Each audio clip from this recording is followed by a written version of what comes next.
Pain came fast, sharp and cold, before Elira even opened her eyes. Her body felt like it belonged to someone else, heavy and bruised, pressed against a bed of rough straw. Somewhere above her, voices whispered, low and urgent, and she forced her eyes open to a wooden ceiling she did not recognize. She sat up too fast and the room spun. A woman with silver hair and sharp eyes was kneeling beside her, pressing a damp cloth to her forehead. The woman's name was Mira, though Elira did not know that yet. Nothing about this place felt familiar. Not the smell of pine and smoke, not the low growl of distant voices outside the walls, not even her own hands when she raised them to look. Easy, Mira said, her voice calm but firm. You have been asleep for 3 days. Do you remember anything? Elira opened her mouth to answer and found nothing there.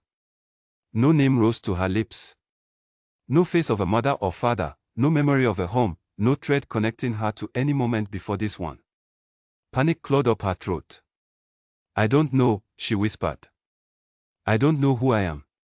Myra's expression flickered, just for a moment, something like worry crossing her face before she smoothed it away. You were found at the edge of our territory. Half frozen, half starved, with wounds that should have ended you. The pack took you in. That is all any of us know. Pack. Elira repeated the word like it was foreign on her tongue. You are in Thornwood, Mira said. This is a werewolf pack. And like it or not, you are one of us now, whether you remember choosing that path or not. The word werewolf should have terrified her, but it landed strangely, almost familiar, the way a word from a language you have forgotten still tugs at something inside you. Elira looked down at her own hands again, searching for fur or claws, finding only pale, trembling fingers. You will not shift while you heal, Mira said, noticing her staring. Your wolf is there, buried and quiet. Give it time. Over the following days, Elira learned the shape of her new world in fragments, the way a person learns a house by walking into its furniture in the dark. She learned that Thornwood Park lived deep within a forest so old the trees blotted out most of the sky. She learned that everyone here held a rank, and rank decided almost everything: food, shelter, respect, even where a person was allowed to walk without lowering their eyes. She learned, painfully, that her rank was the lowest one there was. Omega, a boy spat at her on her first day walking among the others, his lip curling like the word itself tasted bad. Watch where you're going. She had not been walking anywhere near him. She had simply existed in his line of sight, and that alone seemed to be enough to earn his scorn.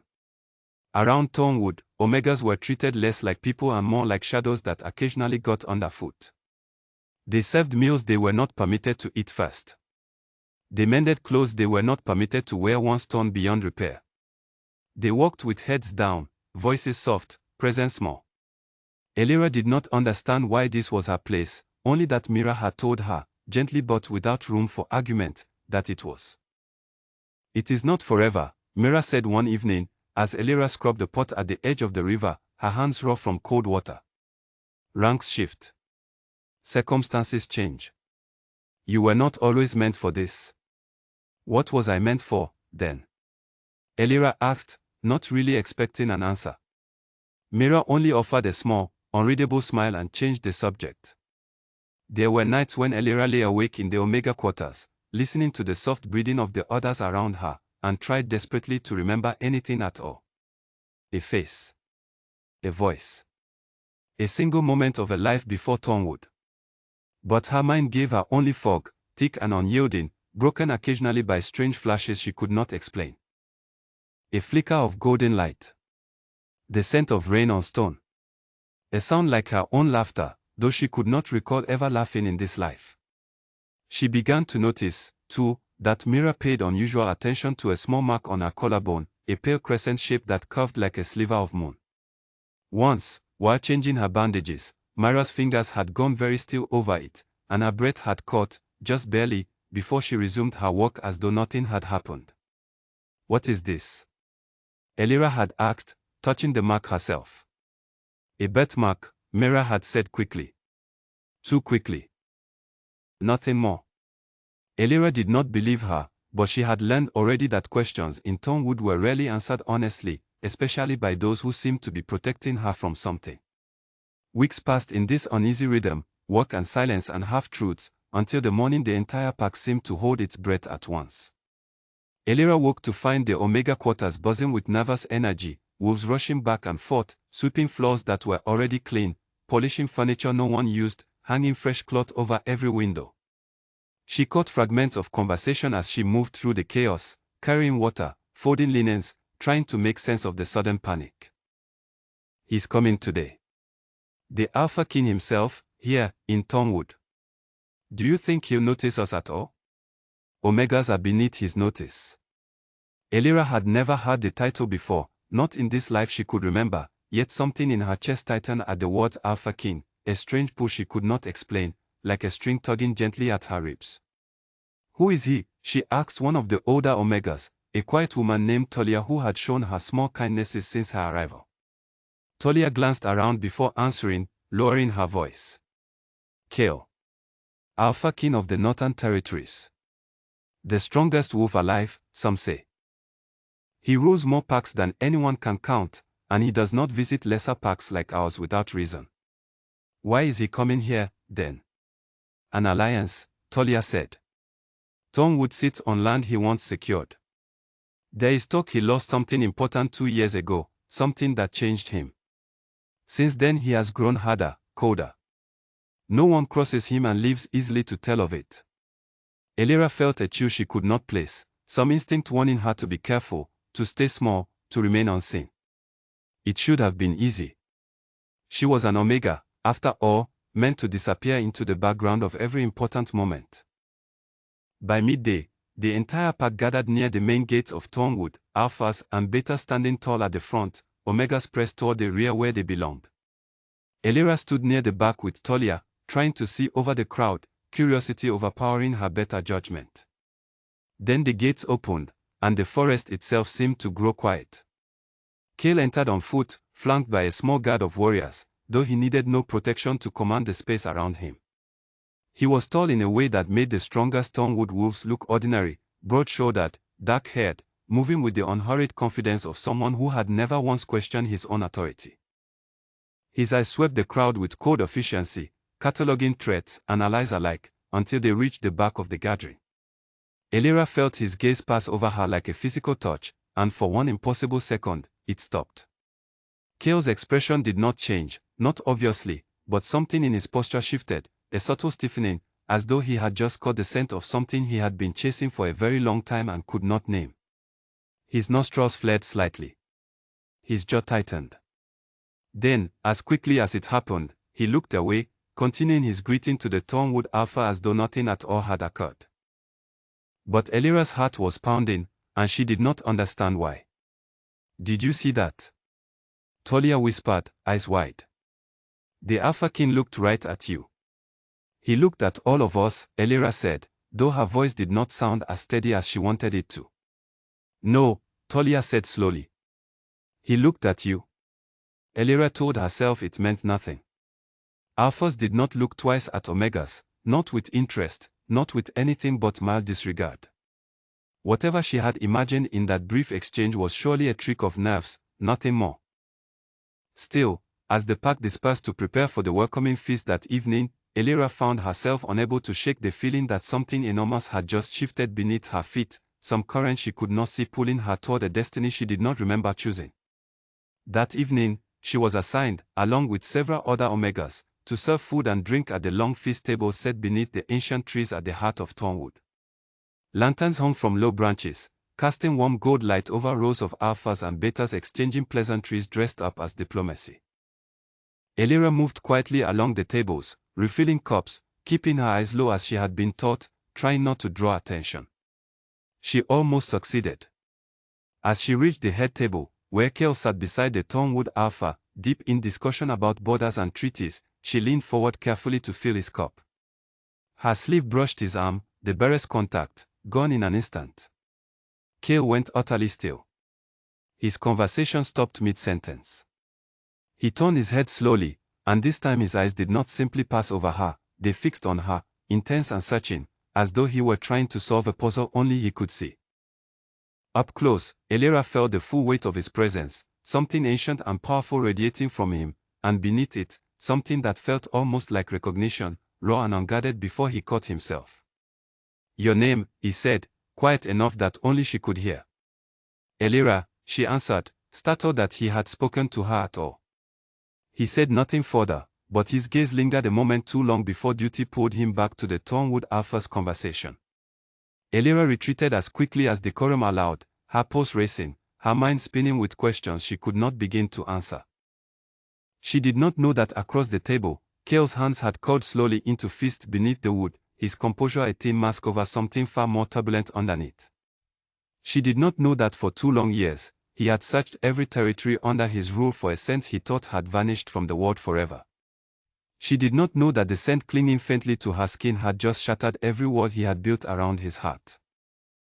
All Elira knew, as she carried empty cups back toward the kitchens that night, was that something impossible had happened at that table, something she could not name, and that the Alpha King of the Northern Territories was watching her live with an expression she was far too inexperienced to read. It was hope, though she did not know it yet. And it was hope wrapped tightly around a warning, because whatever truth lay buried inside her missing memories, someone had worked very hard to make sure she never uncovered it. By morning, all of Thornwood was speaking of it, though no one dared speak too loudly. The Alpha King had asked for her by name. Elira learned this from Talia, who burst into the washroom where she was scrubbing linens, breathless with a mixture of excitement and alarm. "You are being summoned to the Alpha King's quarters. He has requested you join his personal retinue for the rest of his stay." Elira nearly dropped the linens into the basin. "That cannot be right. I am an Omega. Alphas do not request Omegas for anything beyond simple errands." "Well, this one has," Talia said, lowering her voice even further. "And the Thornwood Alpha cannot refuse a request from Cale without insulting him, so it seems you are going, whether you understand why or not." Neither did Elira, though her heart beat with a strange, unfamiliar rhythm at the thought of seeing him again. She told herself it was fear. A reasonable, sensible fear, considering how quickly her entire position within the pack had shifted overnight. Omegas who drew unwanted attention from powerful alphas rarely fared well, and she had no memories to draw on that might tell her whether this attention was safe.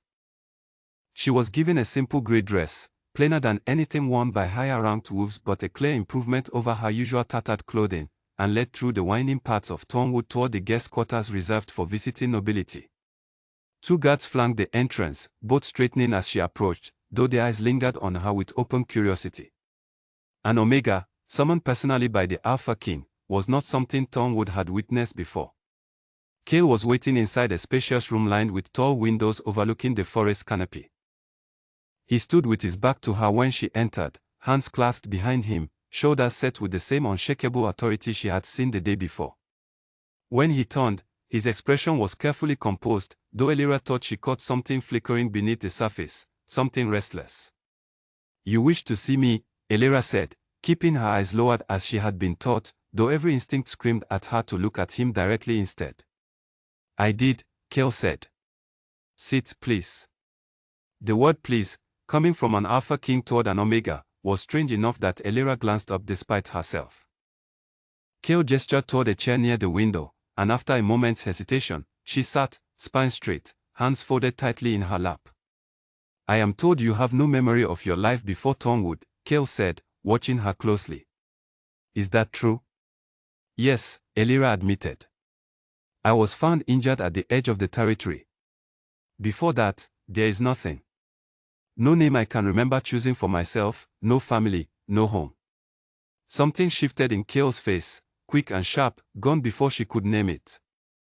"And you feel nothing familiar here? Nothing that stirs even the smallest recognition?" Elira hesitated. She thought of the strange flashes that sometimes crossed her mind unbidden, golden light, distant laughter, a scent like rain against warm stone. She thought of the way her chest had tightened at the mere mention of his title before she had ever seen his face. But admitting such things to a stranger, even one as powerful as Cale, felt dangerous somehow, like handing over a piece of herself she did not fully understand. "No," she lied. "Nothing." Cale studied her for a long moment, and Elira had the distinct impression that he knew she was not being entirely honest, though he did not press the matter. Instead, He asked her to remain nearby throughout his visit, assisting with small tasks, running messages between Thornwood leadership and his own advisors, staying close enough that she often found herself in the same room as him for hours at a time. It should have felt like an ordinary assignment, tedious and unremarkable. Instead, Elira found the days passing in a strange, charged awareness, every glance from Kale landing with unexpected weight, every accidental brush of their hands sending warmth up her arm that she could not explain away as coincidence. On the third evening, she found him standing alone on a balcony overlooking the forest, moonlight silvering his dark hair, his expression distant and troubled. She should have retreated quietly, leaving him to his solitude, but something kept her rooted at the doorway instead. "You are allowed to speak your thoughts, Elira," Kale said without turning, apparently having sensed her presence long before she made a sound. "I did not mean to intrude," she said.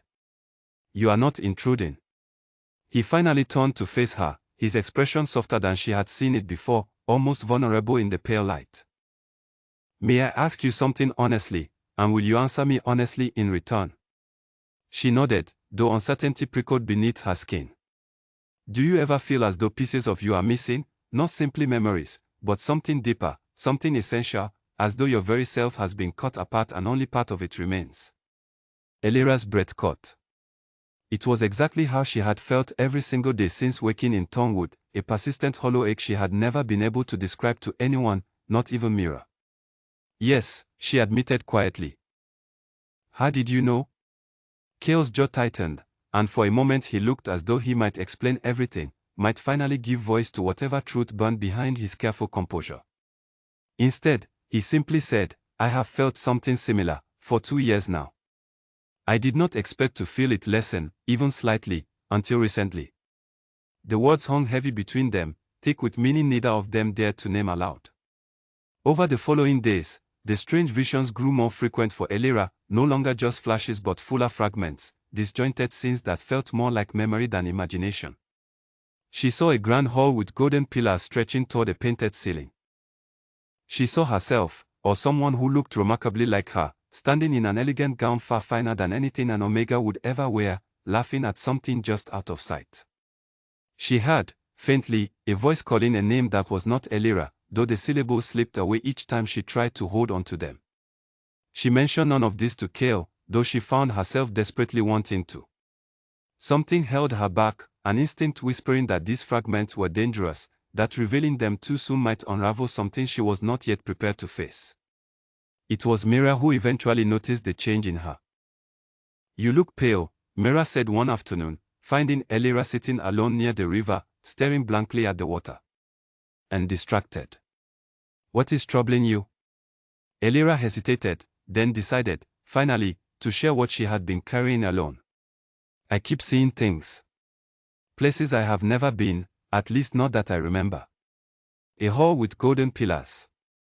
A woman who looks like me, but different somehow, dressed like nobility. Voices calling a name I cannot quite hear." Myra's face drained of color, her usual composure cracking just slightly. "Describe the woman more. Her hair, her bearing, anything you can recall clearly." "Dark hair, longer than mine. Confident, the way she stood, the way she moved. As though she belonged wherever she was standing, completely certain of her place." Elira frowned, trying to pull more detail from the fog. There was a man beside her sometimes, tall, with the same presence Kale carries. "I cannot see his face clearly, but I feel something when I picture him, something warm and terrifying at once." Mira was silent for a long moment, her hands trembling slightly where they rested in her lap. "Mira," Elira said carefully, "please, if you know something about me, anything at all, I need you to tell me. I feel like I am losing my mind, caught between two lives I cannot reconcile." Mira glanced around them, checking for anyone within earshot, before lowering her voice to barely above a whisper. "There is a mark on your collarbone. I noticed it the day you arrived, and I have said nothing because I was not certain, and because revealing certain truths before their time can be more dangerous than staying silent." "What kind of mark?" "A crescent shape, pale against your skin, in the exact pattern of an old symbol belonging to a bloodline thought lost. A bloodline connected, quite directly, to someone very close to the Alpha King." Elira's hand rose instinctively to her collarbone, tracing the familiar shape she had touched countless times without understanding its meaning. What does it mean, Mira? Please, tell me plainly. Mira opened her mouth to answer, then closed it again, indecision wearing across her features. Before she could speak, a shadow fell across them both, and they turned to find Cale standing a short distance away, his expression unreadable, though his eyes were fixed intently on the mark Elira's finger still traced against her skin. That symbol, he said slowly, his voice rough with something between disbelief and desperate hope. Where did you get that mark? I was born with it, Elira said, startled by the sudden intensity in his voice. Mira says it belongs to some old bloodline. She was just about to explain further. Cale crossed the distance between them in a few long strides, kneeling slightly to look at the mark more closely, though he did not touch her without permission, some remnant of careful restraint holding him back despite the storm visible in his eyes. This symbol, he said, belongs to the royal bloodline of the Silverwood territory. It is a mark given only to those born to lead, passed down through generations, appearing on only one member of each new generation. He paused, his voice dropping lower, thick with emotion he seemed to struggle to contain. It is the same mark my intended queen carried. The same mark belonging to the woman I lost 2 years ago, the woman everyone believed had died in an attack on Silverwood, the woman I never stopped searching for, even when everyone told me to accept she was gone. Elira felt the ground shift beneath her, the fragment of memory she had been collecting suddenly threatening to collapse into something far too large and impossible to hold. That cannot be me, she whispered, though even as she said it, the golden hall, the confident woman in the elegant gown, the voice calling a name that was not Elira, all of it pressed insistently against the edges of her understanding. I would remember something so significant. I would remember being someone's intended queen. Not if someone worked very hard to make sure you never remembered, Cale said quietly, his gaze never leaving hers. Not if the same people responsible for the attack that supposedly killed you also ensured your memories, and your rank, were stripped away completely, leaving you hidden in plain sight where no one would think to look. Myra's silence confirmed what neither of them wanted to say aloud, that the truth Elira had been searching for since waking in Thornwood was far larger, and far more dangerous, than she had ever imagined. Somewhere, someone had gone to extraordinary lengths to erase her identity entirely, and now that the truth was beginning to surface, that same someone would not simply allow it to remain uncovered. Cale rose slowly to his full height, his expression hardening into something fierce and protective, the vulnerability from moments before folding itself back beneath layers of authority and resolve. Whoever did this to you, he said, will answer for it. I promise you that. Elira looked between Cale's fierce determination and Myra's lingering fear, and understood, with sudden clarity, that whatever peaceful existence she had built for herself as an unremarkable omega in Thornwood was about to end completely, replaced by a truth far heavier, and far more perilous, than she had ever prepared herself to carry. I need to understand everything, Elira said, her voice steadier now, though her hands still trembled at her sides. Not fragments. Not half explanations meant to protect me from something. If this mark truly belongs to me, and if I truly am the woman you lost, then I deserve to know exactly what happened, and why. Cale nodded slowly, some of the hardness in his expression giving way to something gentler, though the weight behind his eyes remained. 2 years ago, Silverwood territory was attacked during a private ceremony meant to formalize our engagement before the wider Pax. The attack came from within, disguised as an external threat, though I suspected even then that the truth was far more complicated. In the chaos, you disappeared. Search parties found signs of a struggle near the eastern cliffs, and eventually, evidence suggesting you had fallen and could not have survived. But I did survive, Elira said softly. Somehow, yes. Though it seems whoever orchestrated the attack made certain you would never be found easily, or recognized if you were. Your memories, your bearing, even your rank within any pack that might take you in, all of it stripped away, leaving you as invisible as possible within our world. Mira finally spoke again, her voice quiet but firm. When you were brought to Thornwood, half frozen and barely alive, there was no indication of your former identity. No jewelry, no markings beyond the one on your collarbone, nothing that might have connected you to Silverwood or to the Alpha King's household. Whoever left you at our border clearly intended for you to remain unknown, perhaps even hoping the elements would finish what the attack had started. The thought of someone deliberately discarding her, erasing her, sent a cold shiver through Elira's chest, colder even than the fear of not knowing who she had once been. Who would do such a thing? And why? Cale's expression darkened, something dangerous flickering behind his controlled exterior. That is what I intend to find out, now that I finally have reason to believe you might still hold pieces of the truth within you, even if your conscious mind cannot yet access them. The visions, Elira said, thinking aloud. The golden hall, the woman in the elegant gown, they must be memories trying to surface. Perhaps, Mira said carefully. Memory suppression through magical means is not unheard of among the older bloodlines, particularly those with enemies wealthy or powerful enough to acquire such methods. If that is what happened to you, the memories are not gone entirely, only buried beneath something meant to keep them hidden. Given time, and perhaps the right circumstances, they may resurface naturally. Or, Cale added, we could seek them out more directly, though such methods are not without risk. Elira considered this, the weight of 2 years stolen from her pressing heavily against her chest. Whatever life she had lived before Thornwood, whatever love or ambition or purpose had once defined her, all of it remained locked behind a wall she had not chosen to build. The thought of tearing that wall down deliberately, rather than waiting passively for fragments to arrive on their own, held a strange appeal despite the danger it implied. I want to remember, she said finally. Whatever it cost, I would rather know the truth than continue living inside someone else's carefully constructed lie. Cale's gaze softened further, something like admiration mixing with the concern etched across his features. Then we will find a way, together. But we must proceed carefully. Whoever did this to you remains unknown, and if they learn that your memories are returning, that you are alive at all, they may act again to silence you permanently before the truth can spread. The warning settled over the three of them like a shadow, transforming what had begun as a quiet conversation by the river into something far more urgent and dangerous. Elira glanced down at the mark on her collarbone once more, tracing its familiar curve with new understanding, no longer simply a birthmark but a key to an entire hidden life waiting to be reclaimed. Then we begin carefully, she said, but we begin. The days that followed brought a strange new rhythm to Elira's life, one built around careful secrecy and quiet urgency. Cale arranged for her duties within Thornwood to shift subtly, giving her more time near his private quarters without drawing suspicion from the wider park, while Mira began working quietly on methods to help coax Elira's buried memories toward the surface.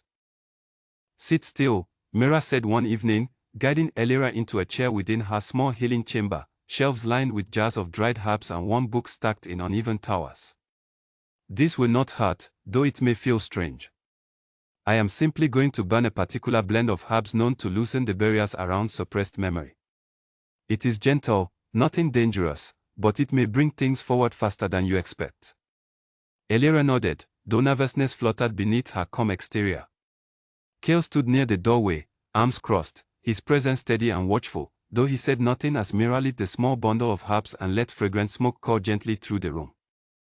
At first, nothing happened beyond a pleasant, calming sense settling over her senses. Then, gradually, the edges of the room began to blur, and Elira felt herself slipping sideways into something that was not quite sleep and not quite memory, but a strange combination of both. She saw herself standing in the golden hall again, clearer this time, the painted ceiling depicting ancient wolves running beneath a full moon, silver light spilling through tall windows onto polished floors. She wore an elegant gown the color of deep sapphire, her hair swept back with delicate silver pins, and beside her stood a man whose face finally came into sharp focus. Cale, younger somehow, or perhaps simply lighter, his expression unguarded in a way she had not yet witnessed in the present, laughter dancing in his eyes as he reached for her hand. Leora, he said, and the name settled over her like something remembered rather than learned, familiar in a way Elira could never have been. Tell me you are not nervous about tonight. Terrified, dream Elira, Leora answered, though her smile suggested otherwise. An entire room full of alphas judging whether I am worthy to stand beside you, and you ask if I am nervous. They already know you are worthy, Cale, younger Cale, said, bringing her hand to his lips. I simply wanted an excuse to hear you complain about it. The memory shifted, fragmenting like smoke dispersing in wind, replaced by another scene entirely. A private garden, moonlight silvering rows of pale flowers, Leora standing alone, tension evident in her shoulders as she spoke quietly with a figure whose face remained frustratingly obscured, shrouded in shadow despite the moonlight. "You cannot ask this of me," Leora said, her voice tight with barely restrained emotion. "Whatever grievance you hold against him, I will not become part of your scheme." "You misunderstand," the shadowed figure replied, voice smooth and unbothered. "I am not asking. I am informing you of what will happen, regardless of your cooperation. The only question remaining is whether you wish to survive it." The memory shattered entirely, and Elira gasped awake, finding herself back in Myra's healing chamber, sweat beading along her forehead, her breathing ragged. Kale was instantly at her side, his hand hovering near her shoulder, uncertain whether comfort would be welcome. "What did you see?" he asked, urgency barely contained beneath careful restraint.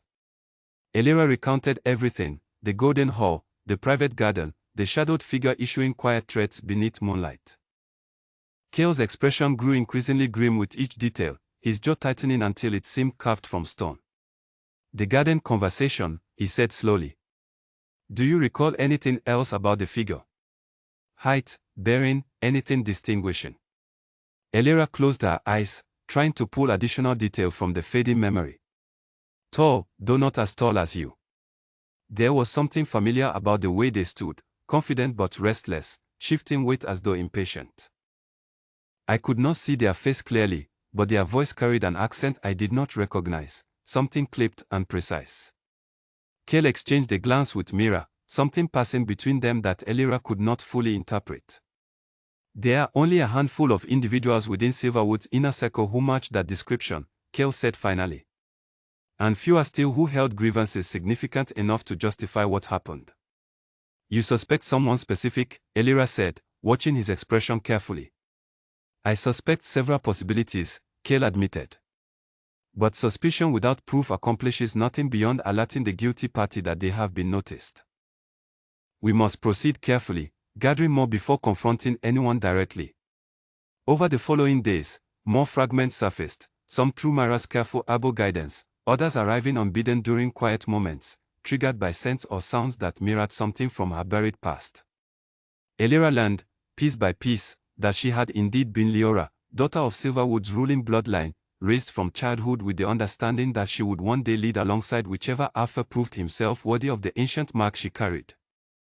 She learned that her bond with Kale had not been arranged coldly through politics alone, but had grown from genuine friendship into something deeper over years of correspondence and careful courtship, culminating in the engagement ceremony that had been shattered by betrayal.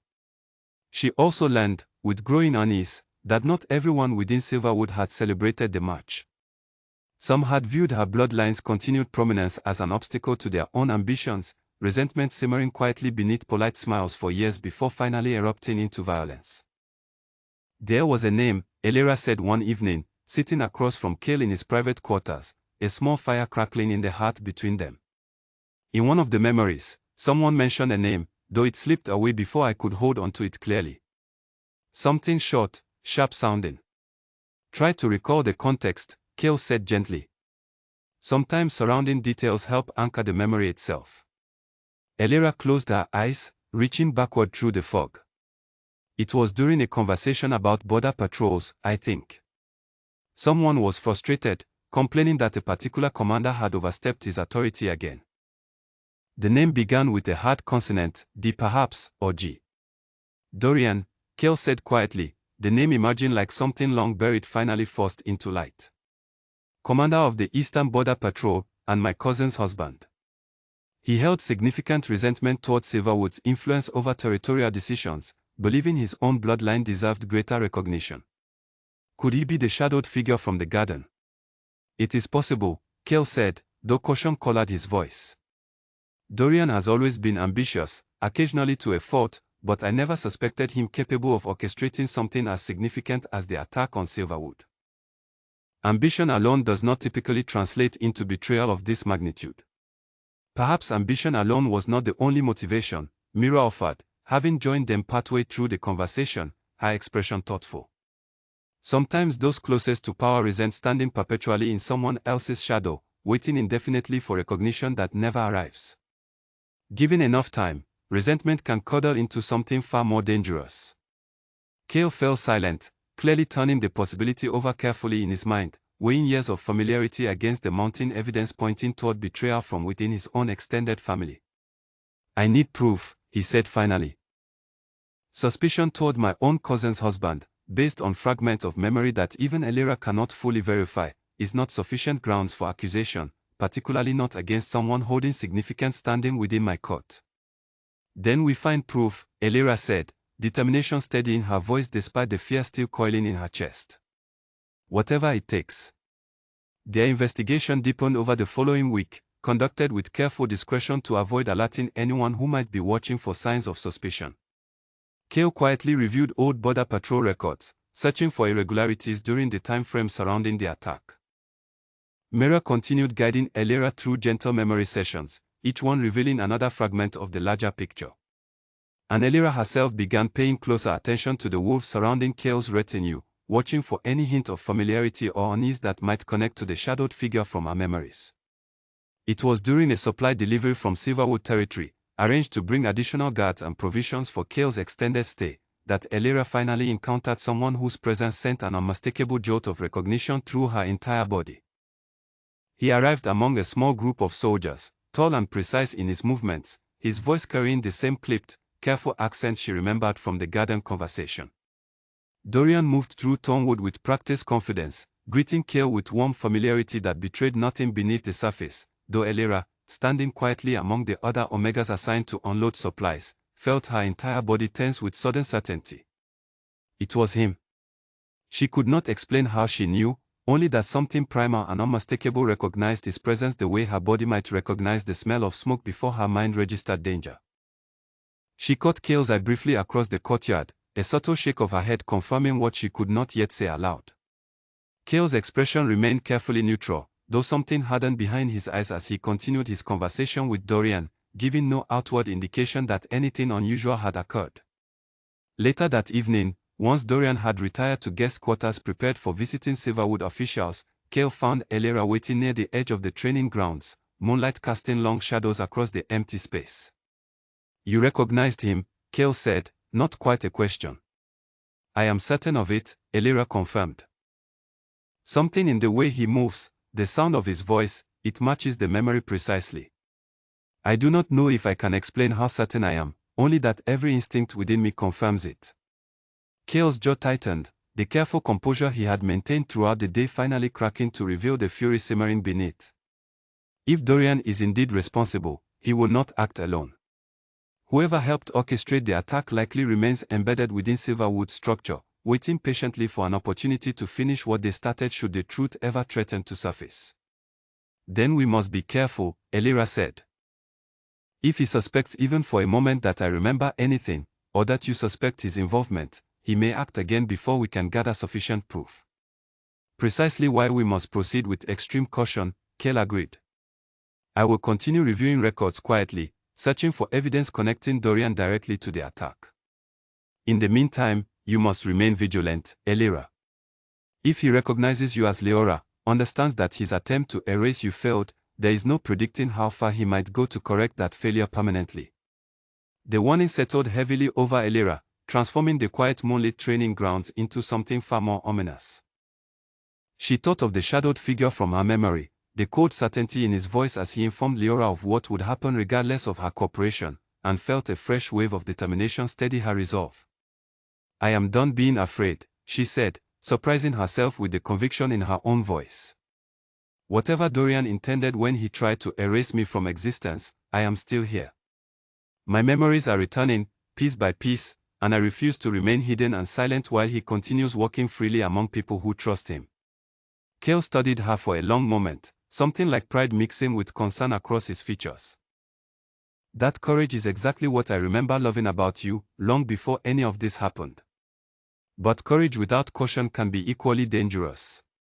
We will confront this together, carefully, and we will not act until we have proof sufficient to ensure justice, rather than simply provoking further violence." Elira nodded, understanding the wisdom in his caution even as impatience burned beneath her calm exterior. Whatever truth remained buried within her memories, whatever proof Cale might uncover through careful investigation, one thing had become abundantly clear over these past weeks. The quiet, unremarkable life she had built for herself as an Omega in Thornwood was gone entirely, replaced by a destiny far larger and more dangerous than she could have imagined upon first waking in that unfamiliar den weeks ago. And somewhere within Silverwood's borders, Dorian remained unaware that the woman he believed erased forever was standing very much alive, gathering the pieces of her stolen identity one fragment at a time, preparing for the moment when the full truth would finally demand to be spoken aloud. The following morning, Cale summoned two of his most trusted advisors, wolves who had served him since long before the attack on Silverwood, men whose loyalty he had never once had reason to question. Garrick, broad and weathered, had commanded Cale's personal guard for over a decade, while Edric, quieter and more scholarly, managed the detailed records that tracked every patrol, every border dispute, every shipment moving through Cale's territories. "I need every record concerning Dorian's movements during the month before the Silverwood attack," Cale said, keeping his voice low despite the privacy of his own study. "Patrol schedules, supply requests, correspondence, anything that might reveal irregularities." Edric's brow furrowed with obvious concern. "May I ask what has prompted this inquiry?" "Dorian has served faithfully for years. A concern has arisen that I cannot yet discuss openly," Cale said. "I need discretion above all else. If Dorian is innocent, this inquiry will confirm as much, and no harm will come from it. But if he is not, I cannot afford to alert him before we have gathered sufficient evidence." Garrick and Edric exchanged a brief glance, clearly sensing the gravity behind Cale's careful wording, though neither pressed further.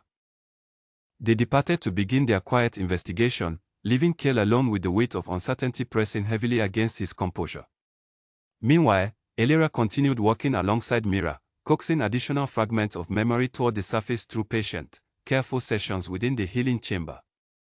Each fragment arrived like a puzzle piece dropped from somewhere far above, disconnected from the pieces surrounding it, requiring careful arrangement before any coherent picture could emerge. One afternoon, a particularly vivid memory surfaced unbidden while Elira sat quietly mending torn fabric near the riverbank, the repetitive motion of needle through cloth apparently enough to loosen something buried deep within her mind. She saw Leora standing before a tall mirror, dressed in ceremonial robes heavy with embroidered silver thread, preparing for what she somehow knew was the very ceremony meant to formalize her engagement to Cale. A woman stood behind her, adjusting the delicate chain draped across her shoulders, murmuring reassurances about the evening ahead. "You look radiant," the woman said, and something in her voice tugged at Elira's chest with unexpected warmth, a familiarity that felt almost maternal. "Your mother would have been so proud to see this day." "I wish you were here to see it," Leora replied softly, sadness flickering briefly across her reflection before she composed herself once more.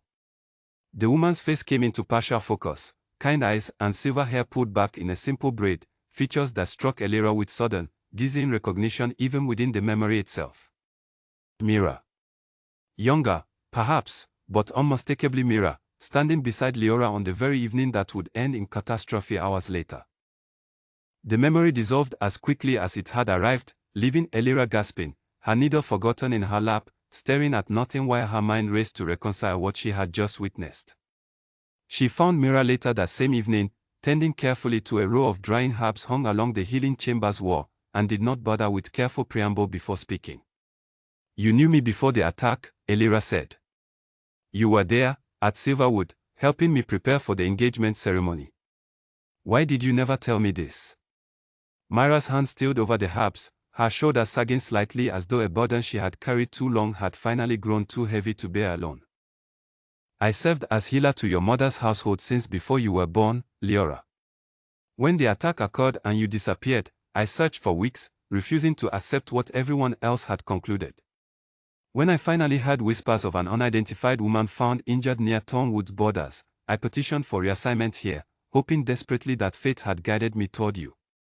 And when you found me, when you recognized the mark on my collarbone, you said nothing. I said nothing because I did not know who among Thornwood, or even among Silverwood's own ranks, might be complicit in what happened to you," Mira said, her voice thick with old grief finally surfacing. "I feared that revealing your identity too soon, before understanding who orchestrated the attack, might expose you to further danger before you had any chance to heal, physically or otherwise. I made a choice to protect you through silence, even knowing it meant withholding truth you deserve to know." Elira felt anger rising briefly, quickly tempered by understanding as she considered the impossible position Mira had found herself in, torn between loyalty and protection, uncertain who could be trusted with such dangerous knowledge. I understand why you made that choice, Elira said finally, reaching out to grasp Myra's trembling hands. But I need your complete honesty now, going forward. No more secrets kept for my own protection. Whatever truth remains, I need to face it fully, with open eyes. Mira nodded, tears finally spilling freely down her weathered cheeks. Then let me tell you everything I remember about that night, every detail I have carried silently for 2 long years, hoping desperately for a chance to finally set it right. What followed was a detailed account of the attack itself, filtered through Myra's own memories rather than Elira's fragmented visions. Mira described chaos erupting suddenly during the ceremony's final moments, unfamiliar warriors flooding through supposedly secure passages, fires breaking out strategically positioned to create maximum confusion. She described searching desperately for Leora amid the smoke and panic, finding only torn fabric from her ceremonial robes near the eastern cliffs, evidence that led everyone to conclude the worst. I never believed you had died, Mira said. Something in my heart refused to accept it, though I had no proof to offer anyone searching for answers. When I finally found you here, injured and without memory, I told myself it was fate correcting an injustice, giving me a chance to protect you properly this time. Elira absorbed every detail, feeling the fragmented pieces of her own returning memory finally beginning to align with a clearer, more complete picture of that catastrophic night. Somewhere within these combined accounts, she felt certain, lay the proof Kale needed to confirm Dorian's involvement definitively, proof that would finally allow them to act with confidence rather than mere suspicion. That certainty was tested sooner than expected. 2 days later, Edric arrived at Kale's study with carefully organized documents spread across his arms, his expression grim with the weight of confirmed suspicion. I found discrepancies, Edric said without preamble, laying the documents across Kale's desk. Dorian's patrol logs claim he was stationed at the northern border during the week of the attack, verified supposedly by 3 separate witnesses. However, supply requisition records from that same week show provisions being delivered directly to a location near Silverwood's eastern cliffs, requested under Dorian's authority, though officially logged as routine border maintenance. Kale studied the documents carefully, his expression darkening with each passing moment. This proves he lied about his location, but does it prove involvement in the attack itself? Perhaps not conclusively, Edric admitted, but combined with testimony placing him near the location where evidence of the attack was later discovered, and combined with whatever memories Elira continues recovering, I believe we now possess sufficient grounds to at least formally question him. Kale sat back slowly, the weight of confirmed betrayal settling heavily across his shoulders.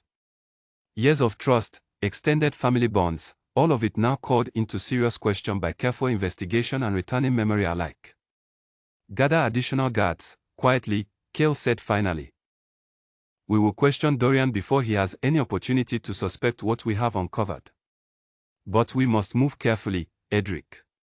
If he senses danger before we are prepared, there is no predicting what he might do, particularly if others remain involved who have not yet been identified. As preparations began quietly throughout Thornwood, Elira felt the mounting tension pressing against her chest like a physical weight. Whatever confrontation lay ahead promised to reveal truths far larger than she had anticipated when she first woke disoriented in that unfamiliar den weeks earlier, truths that would finally restore her stolen identity while simultaneously placing her directly in the path of those who had worked so hard to erase her in the first place. The questioning of Dorian was arranged under the guise of a routine strategy meeting, held in Kale's private study late in the evening when most of Thornwood had settled for the night. Garrick stood quietly near the door, positioned to prevent any hasty departure, while Edric remained seated with the collected documents close at hand, ready to present evidence the moment it became necessary. Dorian arrived precisely on time, his expression carrying its usual confidence, betraying nothing of suspicion or unease. He greeted Kale warmly, settling into the chair offered to him without hesitation. You wish to discuss the eastern border adjustments, Dorian said, reaching for papers he assumed were the subject of this meeting. I have prepared updated patrol routes, though I suspect Thornwood's terrain may require additional consideration. Actually, Kale said, his voice carefully measured despite the storm building beneath his composure, I wish to discuss something else entirely. Your movements during the week of Silverwood's attack, 2 years ago. Dorian's hand stilled over the papers, though his expression remained impressively controlled. That is a strange topic to revisit after so much time. What has prompted this sudden interest? New information, Cale said simply, nodding toward Edric, who slid the supply requisition documents across the desk. Dorian's eyes flickered over the papers, and for the briefest moment, something cracked beneath his composed exterior, quickly smoothed over before it could fully register. These records simply reflect routine maintenance requests. I do not understand what significance you believe they carry. Your patrol logs claim you were stationed at the northern border that entire week, Cale said. Yet these requisition records place supplies at the eastern cliffs, under your direct authority, during that same period. Perhaps you can explain this discrepancy. Clerical error, surely, Dorian said, though his voice had grown noticeably tighter. Records from that period were chaotic, given everything happening at Silverwood. Mistakes were inevitable amid such disorder. Perhaps, Cale said, watching him carefully. Though I find it curious that this particular mistake happens to place you precisely where evidence of the attack was later discovered. The room fell silent, tension thickening with each passing second. Dorian's gaze shifted briefly toward the door, calculating perhaps, before he seemed to reconsider whatever escape he had been contemplating. You cannot possibly believe I had anything to do with what happened to Silverwood, Dorian said finally, indignation coloring his voice, though something beneath it rang hollow. I have served your family loyally for years. Why would you suddenly suspect me of such a thing? Cale leaned forward slightly, his eyes never leaving Dorian's face. Because someone recently identified you as being present during a private conversation shortly before the attack, a conversation in which threats were made against Leora directly. Dorian's composure finally shattered completely, color draining from his face as understanding dawned. That is impossible. No one witnessed that conversation. I made certain of it. The confession hung heavy in the sudden silence, Dorian's own words betraying him more thoroughly than any document could have managed. Garrick moved instantly from his position near the door, ensuring no escape remained possible, while Cale rose slowly from his seat, fury finally breaking through the careful restraint he had maintained throughout the confrontation. So it was you, Cale said, voice deadly quiet. You orchestrated the attack on Silverwood, tried to eliminate Leora entirely, and have spent 2 years pretending loyalty while I mourned someone I believed lost forever. Dorian's expression twisted between defiance and desperation, understanding that denial no longer served any purpose. You do not understand the position I was in. Silverwood's continued influence threatened everything my own bloodline had worked toward for generations. Leora's ascension alongside you would have cemented that influence permanently, leaving my family perpetually subordinate. I did what was necessary to protect our standing. By attempting to murder an innocent woman, Cale said, disgust evident in every word. She was never meant to die, Dorian said quickly, though the admission only deepened the horror of what he had orchestrated. The plan called for her disappearance, her memory erased, placed somewhere she would never be recognized or reconnected to Silverwood. Death would have raised too many questions, invited too much scrutiny. A quiet disappearance served our purposes far better. Our purposes, Cale repeated sharply. Who else was involved in this scheme? Dorian's jaw clenched, defiance flickering back into his expression despite his compromised position. I will not betray those who trusted me with this plan, not even facing exposure myself. You will, Cale said, voice cold with absolute certainty, because the alternative is facing judgment entirely alone, without any mitigation for whatever assistance you might offer now in exposing your co-conspirators. The standoff stretched long moments, Dorian visibly weighing his domination options, before something in his resolve finally cracked under the combined weight of confirmed evidence and Cale's unwavering authority. There is another, Dorian said finally, voice dropping lower. Someone within Silverwood's own council, someone who provided access and information I could never have obtained alone. I do not know their full plans beyond what was necessary for my own role, but I know they remain embedded within Silverwood's leadership, waiting for opportunity to finish what our original plan failed to accomplish. A name, Cale demanded. Wren, Dorian said quietly.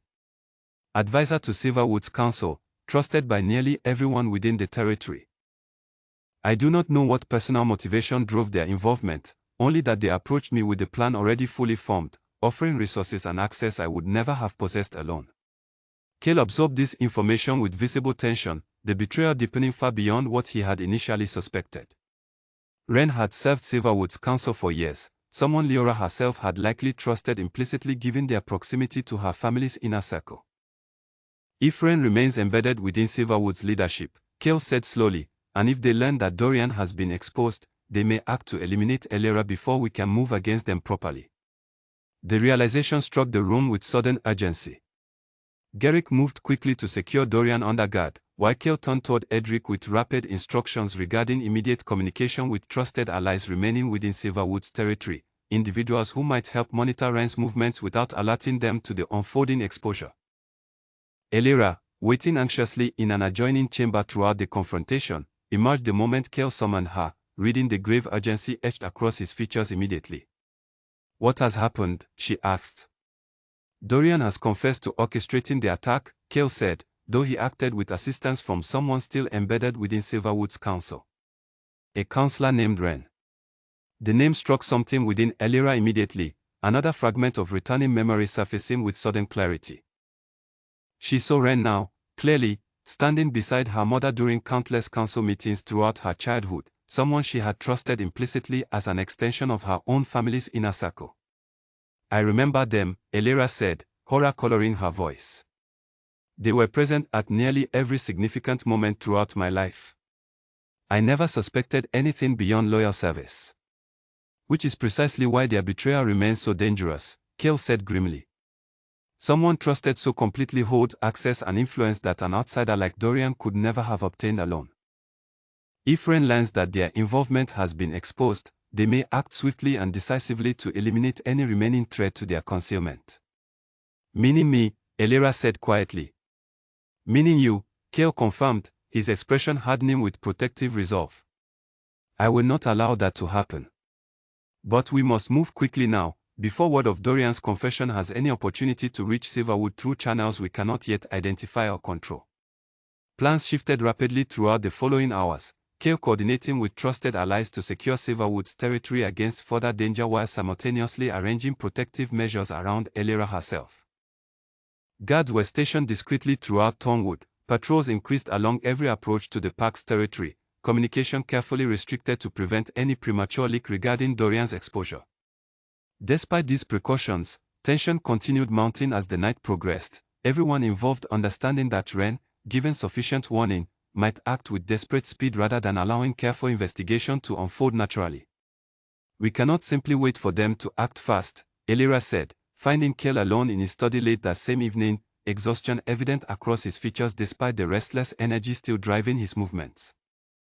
"If Wren believes exposure is imminent, they may decide that eliminating me directly offers their only remaining path toward protecting themselves." "I know," Cale said heavily. "Which is precisely why I intend to move against Silverwood directly, rather than allowing this threat to linger indefinitely. Tomorrow, I will return with sufficient forces to confront Wren before they have any further opportunity to act." "Then I am coming with you," Elira said firmly.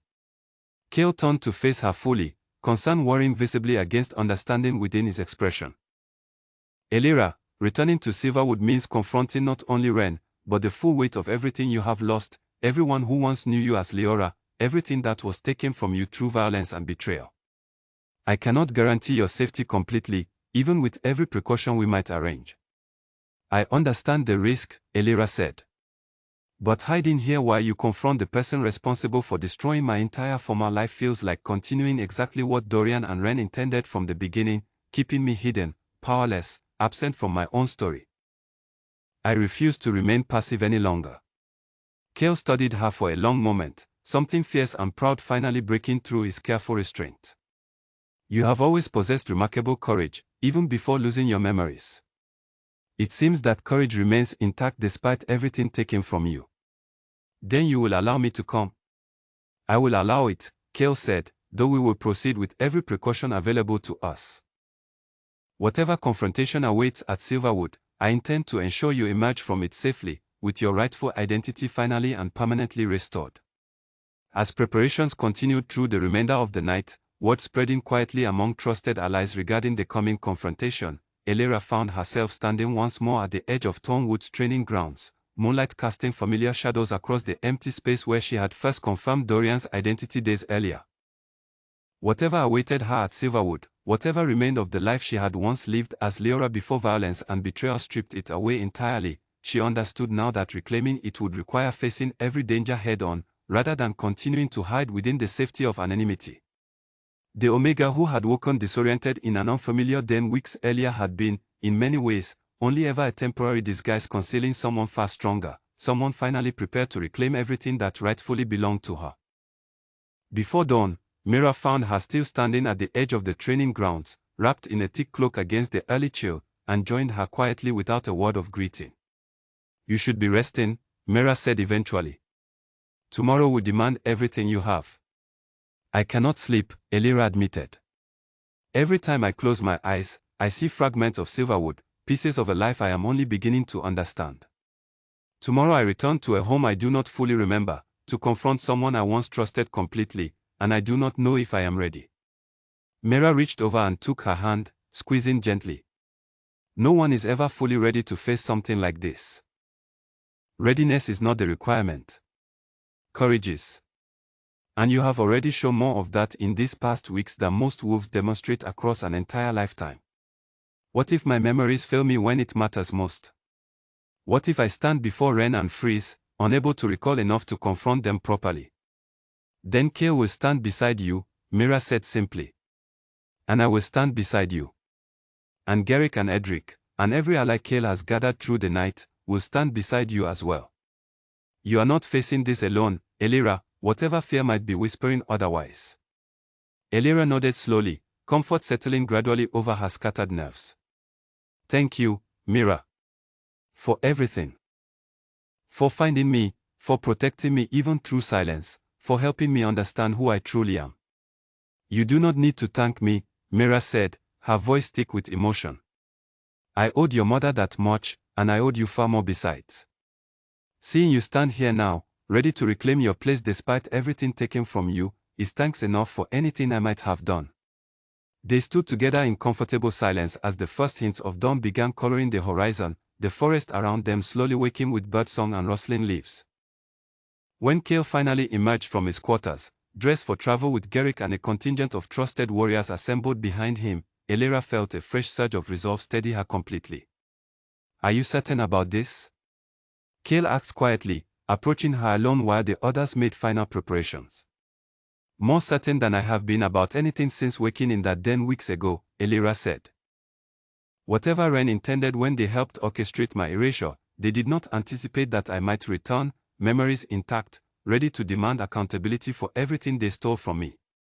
Kale studied her expression carefully, something like wonder mixing with fierce protectiveness across his features. "You continue to surprise me, even now. The Leora I remember was courageous, but this version of you, forged through hardship and uncertainty, carries something even stronger. Perhaps losing everything taught me things comfort never could," Elira said. "Whatever the reason, I am ready to face whatever comes next."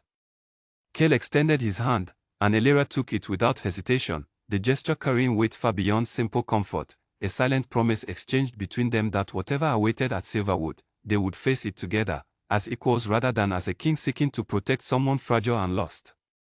The journey towards Silverwood began shortly after, the small contingent moving swiftly and quietly through the forest paths connecting the two territories, every warrior alert to potential danger while Elira rode near the center of the group, flanked protectively by Kale on one side and Garrick on the other. As the familiar landscape of Silverwood's borders finally came into view ahead, golden light from the rising sun catching against distant towers she was only beginning to recognize as home, Elira felt the full weight of what awaited her settled family across her shoulders, steadying rather than crushing her beneath its significance. Whatever confrontation lay ahead, whatever danger Ren might still pose even cornered and exposed, Elira understood now, with complete clarity, exactly who she was and exactly what she intended to reclaim. Silverwood's gate stood taller than Elira had imagined, carved from pale stone that caught the morning light in a way that felt achingly familiar despite her fragmented memory. As the contingent passed through the entrance, she felt a wave of recognition wash over her so powerfully that she had to steady herself against her horse's neck, memories rushing forward faster than she could process them. Guards at the gate straightened at the sight of Kale's approach, though their eyes shifted with obvious confusion toward Elira, uncertain what to make of an Omega riding so closely beside the Alpha King. Word had not yet spread regarding her true identity, and Kale had insisted on maintaining that discretion until the confrontation with Ren had concluded, unwilling to risk any warning reaching the counselor prematurely. They moved swiftly through Silverwood's grounds, Kale's expression set with grim determination as familiar faces greeted him along the way, wolves who had known him for years, wolves who likely still believed Leora had perished in the attack 2 years earlier. Elira kept her hood raised, watching everything with a mixture of wonder and grief, recognizing gardens she had once walked as a child, halls she had once run through laughing, all of it achingly familiar and yet distant, viewed through the strange lens of stolen memory only partially restored. Ren's private chambers occupied a quiet wing near the council hall, and Kale led the group there directly, Garrick and several trusted warriors positioning themselves strategically to prevent any possibility of escape. Kale knocked once, firmly, before entering without waiting for response. Ren looked up from a desk cluttered with papers, surprise flickering briefly across their features before settling into practiced calm. They were older than Elira had expected from her fragmented memories, silver threading through dark hair, sharp eyes that missed nothing as they took in the assembled group filling their chamber. Alpha King, Ren said smoothly, rising from their seat. This is an unexpected visit. Had I known you were returning to Silverwood so soon, I would have arranged a proper welcome. I suspect you would have arranged something else entirely, had you known the true purpose of this visit, Kale said, voice cold with barely restrained fury. Ren's expression flickered, something calculating passing behind their eyes before they composed themselves once more. I do not understand your meaning. Dorian has confessed, Kale said simply, watching Ren's reaction with careful attention. Whatever composure Ren had maintained cracked visibly at those 2 words, color draining from their face as understanding dawned completely. Their gaze shifted rapidly around the room, calculating escape routes, weighing options that had clearly narrowed considerably in the span of a single sentence. I do not know what Dorian may have told you, Ren said carefully, but I assure you, whatever accusations he has made against me are baseless, likely an attempt to shift blame away from his own culpability. He has already confessed his own role, Kale said. There is nothing left for him to gain by falsely implicating you, and everything to lose by continuing to protect someone who has clearly abandoned him to face judgment alone. Ren's composure finally shattered entirely, desperation replacing calculated confidence as they backed slowly toward the window behind their desk. You do not understand the position I was placed in. Silverwood's council had grown complacent, weak, allowing outside influence to dictate decisions that should have remained entirely within our own bloodlines. Leora's ascension alongside you would have cemented that weakness permanently. So you conspired to murder her, Kale said, voice deadly quiet. Not murder, Ren said quickly. Erasure. A quiet, permanent removal from any position of influence, nothing more. I never intended for her to suffer beyond what was strictly necessary. Elira could remain silent no longer. She stepped forward, lowering her hood fully, allowing Ren to see her face clearly for the first time since entering the chamber. The reaction was immediate and unmistakable. Ren's eyes widened with pure shock, all remaining color draining from their face as they stumbled backward against the window ledge, staring at Elira as though witnessing an impossible resurrection. Leora, Ren whispered, disbelief evident in every syllable. That cannot be. You were meant to disappear entirely, memory erased beyond any possibility of recovery. And yet here I stand, Elira said, her voice steadier than she had expected, years of buried anger and confusion finally finding clear expression.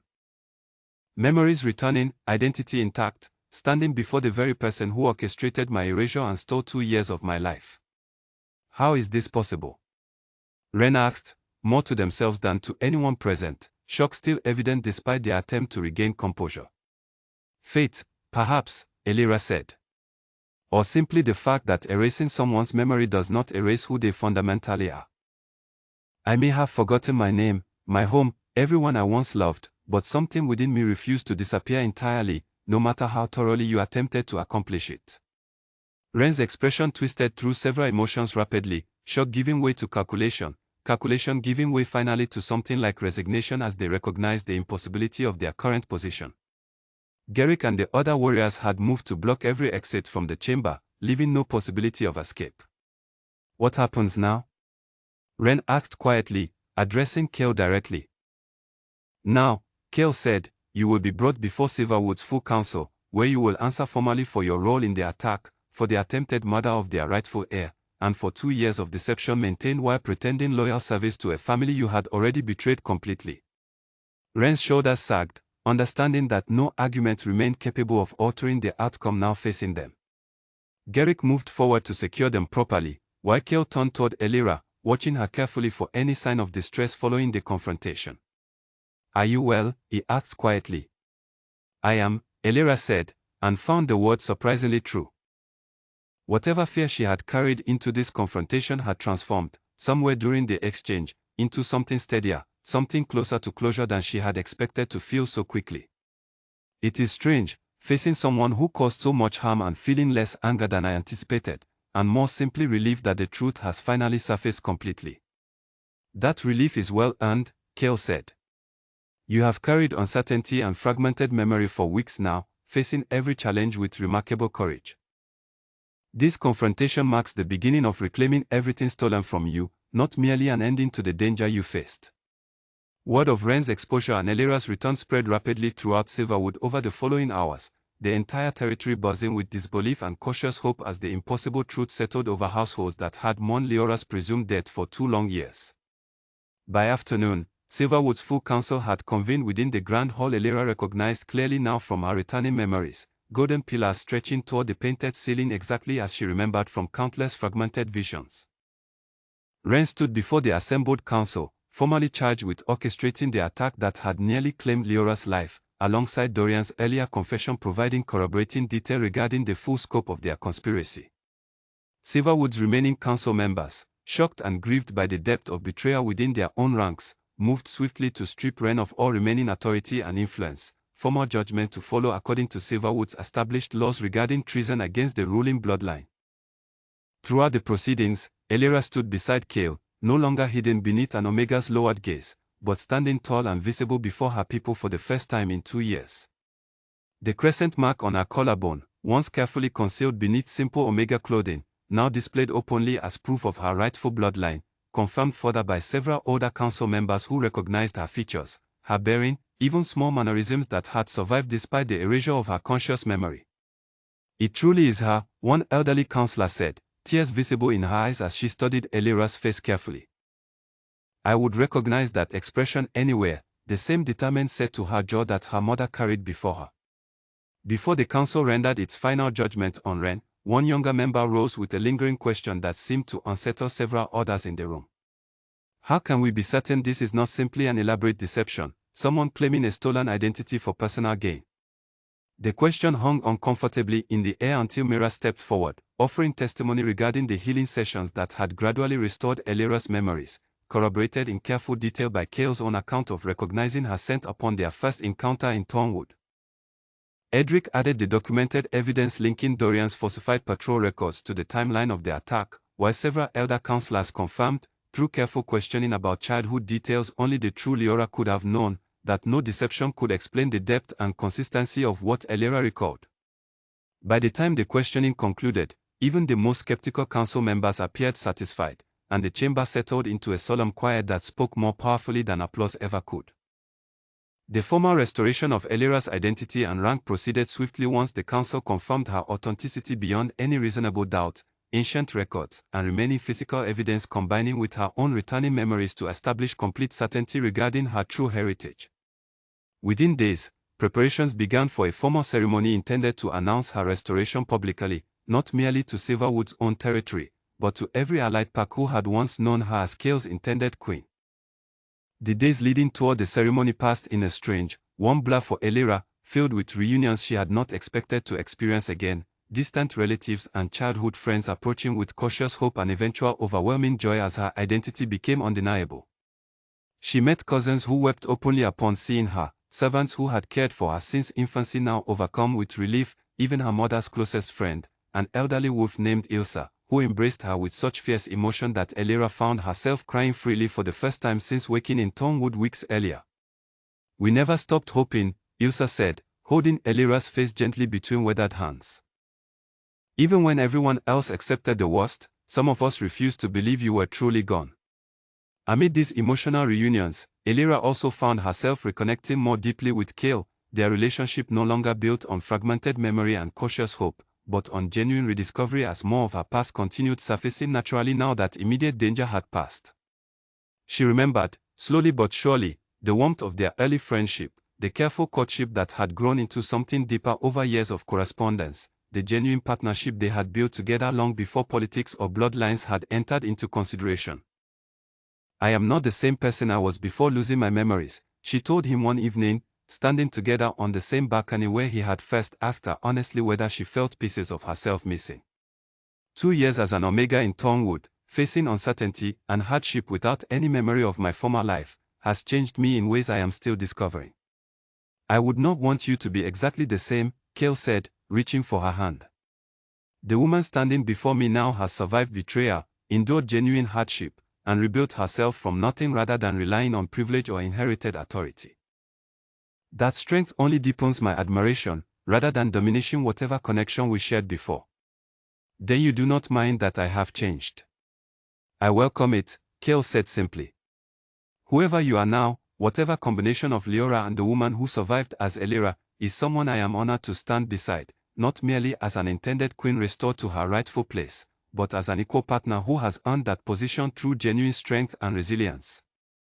The formal reunion ceremony arrived several weeks later, held within the same grand hall where Leora's original engagement ceremony had been so violently interrupted 2 years earlier. This time, however, security remained absolute, every entrance guarded carefully, every guest verified thoroughly before admission, ensuring that no repeat of that catastrophic betrayal could possibly occur. Elira stood before the assembled crowd, dressed in ceremonial robes that matched, almost precisely, the vision she had first recovered weeks earlier during her initial memory session with Mira, sapphire fabric catching golden light streaming through tall windows, silver pins holding her hair in an elegant style that felt entirely natural despite years spent as an unremarkable Omega. Cale stood beside her, formal robes marking his own status as Alpha King, though his expression carried none of the cold authority she had witnessed during their first meeting in Thornwood. Instead, warmth and genuine joy radiated from him as he addressed the assembled crowd, recounting briefly the events of the past weeks, honoring Elira's courage and resilience while formally confirming her restoration to full authority within Silverwood's ruling bloodline. 2 years ago, Cale said, his voice carrying clearly throughout the silent hall, "I lost someone I believed gone forever, taken through betrayal and violence orchestrated by those who should have protected her instead.